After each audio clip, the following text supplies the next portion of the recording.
ও করতে পারে না। শাওলাংয়ের শরীরের অবস্থা ভীষণ খারাপ হয়ে যায় আর ওখানে ও অজ্ঞান হয়ে যায়।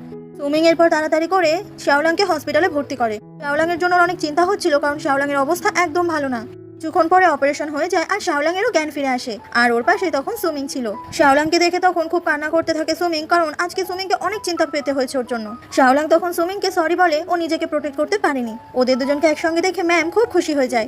এরপরে ম্যাম জিয়াংয়ের মায়ের সঙ্গে দেখা করতে আসে আর বলে যে শাওলাং এই যাত্রায় বেঁচে গেলেও শাওলাংয়ের অনেক বড় ক্ষতি হয়ে গেছে। এরপর যদি জিয়াংয়ের মা কোনো ক্ষতি করার চেষ্টা করেছে তাহলে ম্যাম জিয়াংয়ের মাকে কখনোই ছেড়ে দেবে না।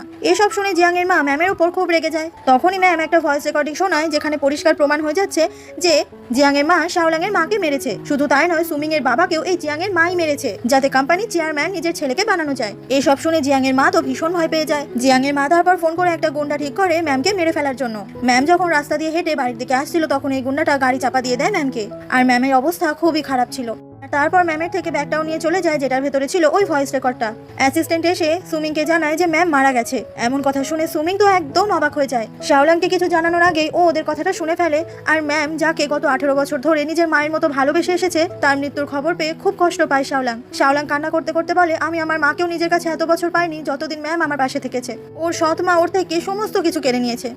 এরপর শাওলাং হাতে ফুল নিয়ে সেই অ্যাক্সিডেন্টের জায়গাটাতে আসে আর ওখানেই ফুলটা রেখে দেয়। ম্যামের কথা ভেবে শাওলাংয়ের তখন অনেক বেশি কষ্ট হচ্ছিল। সেদিন ম্যাম যদি ওকে না বাঁচাতো তাহলেও তো বেঁচেই থাকতো না। নিজের ছেলের মতো করে মানুষ করেছে ম্যাম ওকে। শাওলাং বলে, আমি তোমার মৃত্যুর প্রতিশোধ নেবই। তোমাকে যারা যত কষ্ট দিয়ে মেরেছে আমি তাদেরকে তার দ্বিগুণ কষ্ট দিয়ে মারবো। তখনই ওখানে সুমিং চলে আসে আর সুমিংকে জড়িয়ে ধরে শাওলাং খুব খুব কান্না করতে থাকে। এরপরে শাওলাংকে সুমিং আবার হসপিটালে ভর্তি করে, কারণ ওর শরীরের অবস্থা খুব খারাপ। অন্যদিকে অফিসে বোর্ড মিটিং ডাকা হয় আর সেখানে জিয়াংয়ের মা বলে যে আমার ছেলে জিয়াংয়ের সমস্ত শেয়ার আমার নামে ট্রান্সফার করা আছে, তাই আমার শেয়ার সব থেকে বেশি, তাই এখন থেকে এই কোম্পানির চেয়ারম্যান আমি হলাম। সবাই জিয়াংয়ের মাকে খুব ভালোভাবেই ওয়েলকাম করে। তখনই ওখানে সুমিং আসে আর বলে, আমি কিন্তু এটা মানতে পারলাম না। জিয়াংয়ের মা বলে, তোমার তো এই কোম্পানিতে কোনো শেয়ারই নেই। সুমিং বলে যে আসলে নিজের সমস্ত ট্রান্সফার শাওলাং কারোর নামেই করে দেয়নি। ওর নামে যে 15% শেয়ার ছিল সেটা এখনো পর্যন্ত রয়ে গেছে, আর তাই ওই রয়েছে এই কোম্পানির চেয়ারম্যান।